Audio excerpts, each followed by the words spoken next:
Okay, I'm back.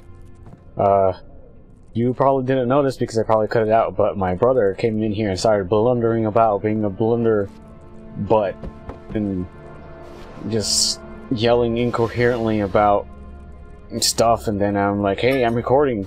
And he's like, I don't care, and then he totally trashed my room. You can't really see it, but it's totally trashed. My room is always trashed, never mind. I'm just being stupid, but my brother did come in here and interrupt my recording. So, I'm back. A crowbar. That sounds useful. So yeah, this area seems pretty nice. There's no, it's not dark. 3rd of July, 1839. Today I picked up Herbert's things at the customs house. I dug through the trove of documents he had carried and found a log detailing the expedition. The nature of this text ranged from quick notes to colourful accounts of transpired events. I skimmed the pages, trying to figure out what might have happened.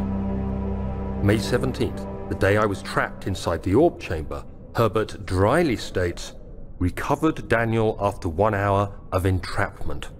This confused me greatly. I was suffocating within minutes. How could I have lasted an hour? I continued reading the peculiar text. Herbert states his facts without judgment or passion, but suddenly I could read frustration into his text. He pushed his men to investigate the underground tomb, an effort which seems to have strained the minds of his men. Madness spread through the ranks, and Herbert had to take some extreme measures to continue. He finally visits the chamber himself, where he retrieves the orb to the surface. His account confuses me greatly. If he has the orb, what are those pieces in my drawing room? Okay, so some weird things going on here. What's this? Daniel? What? Still having nightmares, I see. Yes, I can't shake them. They come every night. We'll put a stop to them. You'll see.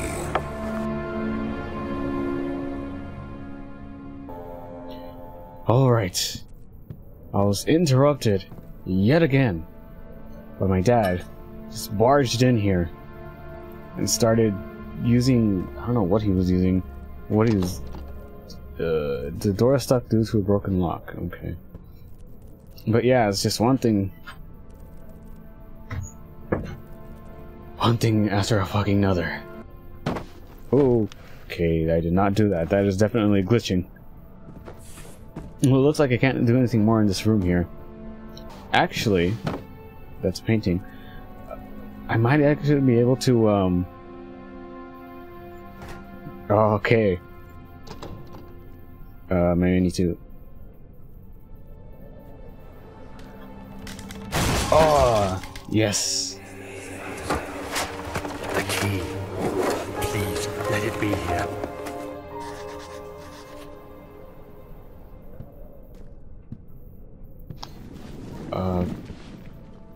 Interesting. That leads to somewhere. Let me see what's in here first. Okay, nothing. What's in here? 4th of July, 1839. It's done! The orb is assembled. I was awakened by an exhausting nightmare. Shaking and sweating, I retired to the drawing room with a cup of tea.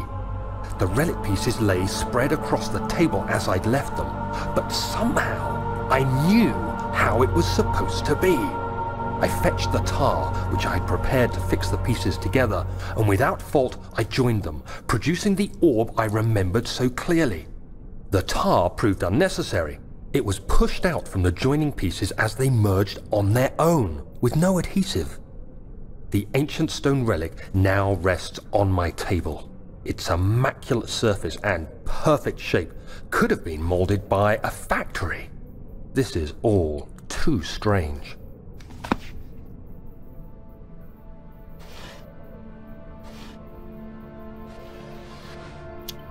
That's interesting. So this orb, I'm imagining, is the source. Uh-oh.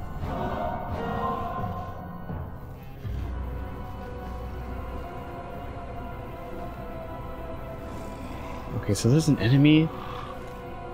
Oh shit!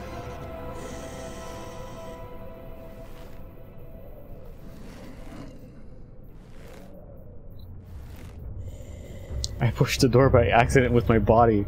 I tried to, like, move it, creak open the door slightly.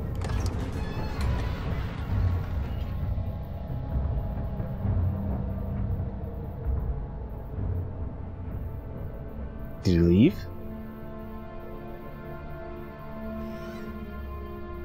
It sounded like he left, because it sounded like a door creaking.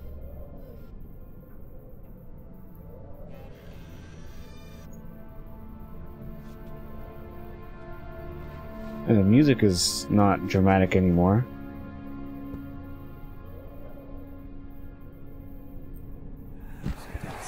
Oh, thank God, there it is. I guess it is a good place to hide it then. Here. Yeah, if you can't find it yourself, you know you did a good job of hiding it.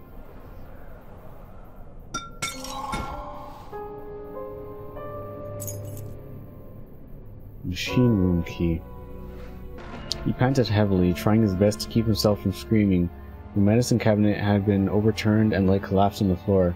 He reached through the broken glass door and grabbed all the sedatives he could find. Okay. I don't think I've been in here before. This looks like a really large area. So that was like the first enemy that I think wasn't like a, well, I mean, it was scripted that he was gonna come in, but like that was the only one that could actually like kill you.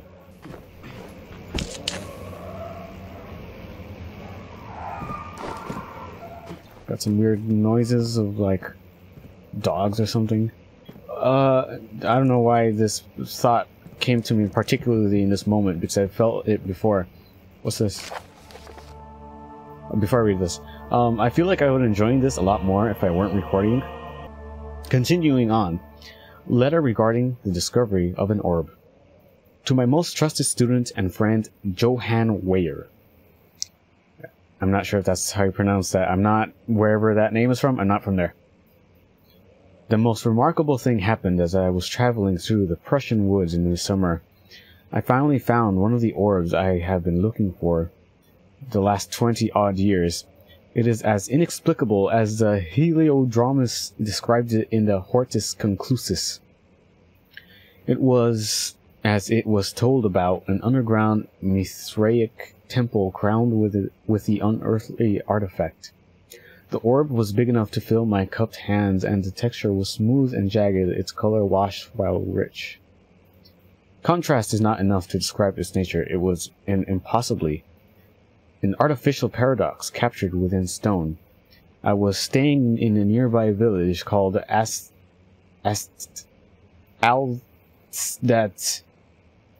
investigating one of the antiquated trails. When I finally found the cavern, I went inside, and suddenly I could verify the truth of these enigmatic artifacts. They were real. How many pages is this? I don't want to do a lot of reading. As you can understand, this is the most important discovery of my life, but it has also become my greatest fear. As I entered the underground chamber, I could feel that I was trespassing. Because of my curiosity, I did my best to fight these instincts and fetch the orb from its place. I scrambled out of the chamber and into the woods. I could sense something was following me. It bayed loudly as it closed in. The beast, discarding of the orb, was relentless in its pursuit. I made my way to a nearby ravine where I stumbled upon some men fishing in the lake. I tried to warn them as I passed, but fortunately they remained as I continued my escape. When I heard their cry of pain echo through the valley, I felt such a tremendous sense of relief, thinking I would be spared. Well, that's kind of mean, but it makes sense at the same time. Suddenly, a blue shimmering light engulfed me, and the colors of the forest were washed away before my eyes. I kept running through the bleak surroundings. The trees had turned charcoal black with leaves of cinder. The ground covered in murky water. I pressed on through the drenched land as the glowing ember gave way to the rising wind and rained on me. I could hear the pleading screams in the distance, and I joined in as pain and fear overtook me. I fell to the ground, gasping for air. This certainly must sound strange, but I had been carried miles away from the Alps to a grassy field outside Genoa. The Guardian had taken the orb from me, but still, until this day, I fear its return. Sometimes I lay awake at night listening for the howling cry I heard in the forest. It has been nearly a decade since that day, and I still haven't been able to write about the incident. But you're writing about it right now, what the hell? And the last time we spoke, you told me about your interest and ongoing research into the mythic orbs, and I realized I owe you the truth about my visit to Alsted. Your friend and mentor, Heinrich Cornelius Agrippa. I've heard of that before, that name. But I'm not really sure. And my memory for things in video games isn't that great. So, you know, I can't remember every character and how all the pieces fit together and stuff like that. That light was pretty useless. I shouldn't have done that. Hopefully there's no enemies in here. How long is this game, by the way? Like, how many hours? Okay.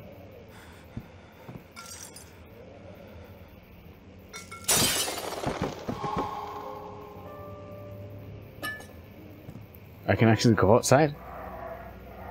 It's weird.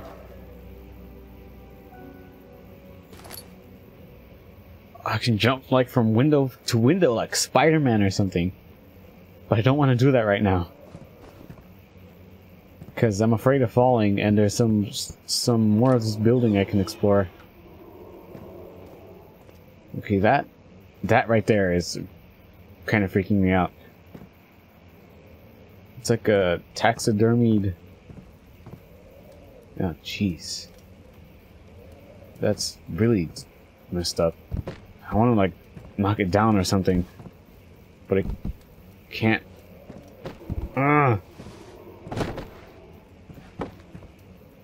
The canine jaw. That doesn't look like a freaking canine. This looks like some kind of experiment, almost. Chambers of the human skull. It looks like some kind of milestones of human anatomy. Understanding balance. Well, this definitely looks like some kind of... Let's see what you have to offer.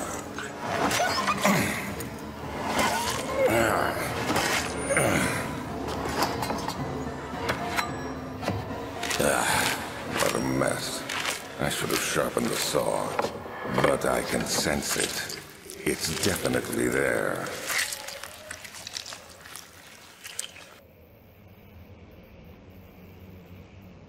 Okay.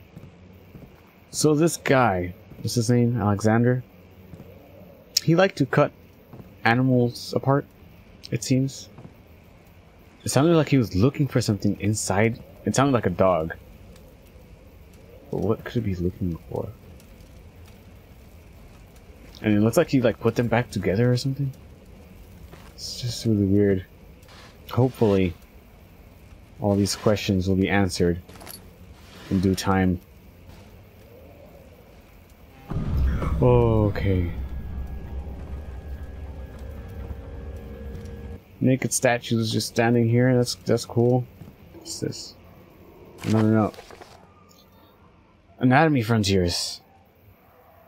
Further disappointment. The antiquarian's latest findings yielded nothing. I'm still unable to grasp the inner workings of life and its relation to the power I sense within it.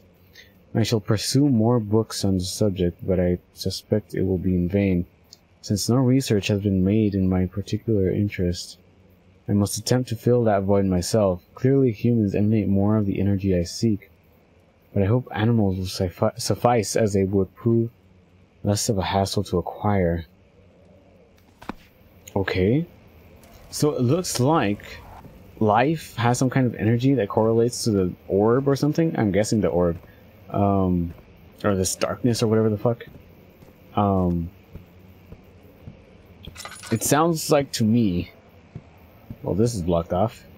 It sounds to me that he's gonna Oh, like take their energy, their life force or something and use it for something. That's my guess.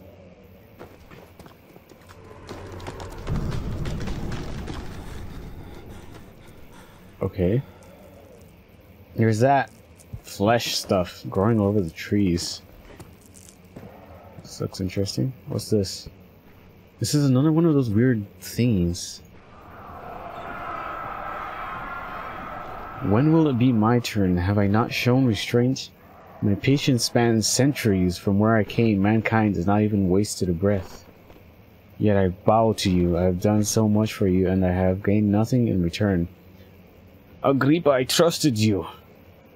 It was I who, in all fairness, should have entered the gate. That gate. Okay. Well, I can't continue here. Looks like I've come to the end of the road. Do I still have that crowbar? No, apparently I don't. One crowbar use per door, I guess, is the rule.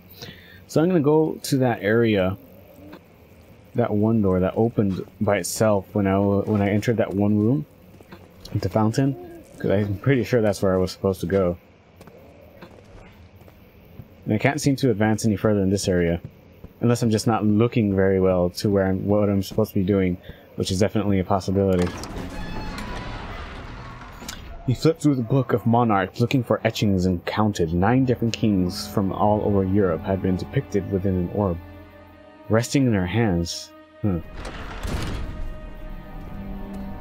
definitely gonna have to stop the recording soon because I've been recording for like 40-50 minutes probably.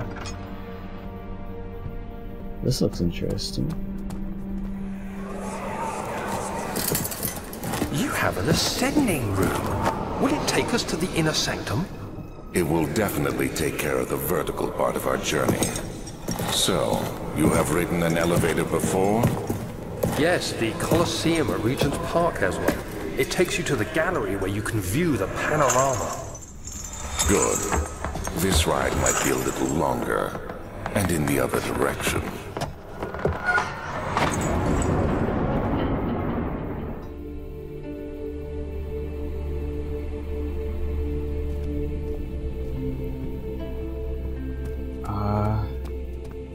Well, it looks like this is an elevator that goes downward. I don't want to go down there yet. What's in here? Machine room. Okay. This is what I'm going to do. I'm going to stop the recording here. Next episode, I'm going to the machine room. I'm gonna, depending on how long that takes, I'll go into the elevator next, see what's down there. And yeah, so that's kind of the plan. Thanks for watching. I hope you had a good time watching this video. I'm getting interested in the game, but I kind of wish that, you know, more... I guess it's kind of building up suspense to where, you know, the things actually start happening. But yeah, I'm getting interested in it, and yeah, thanks for watching, and I'll see you next time.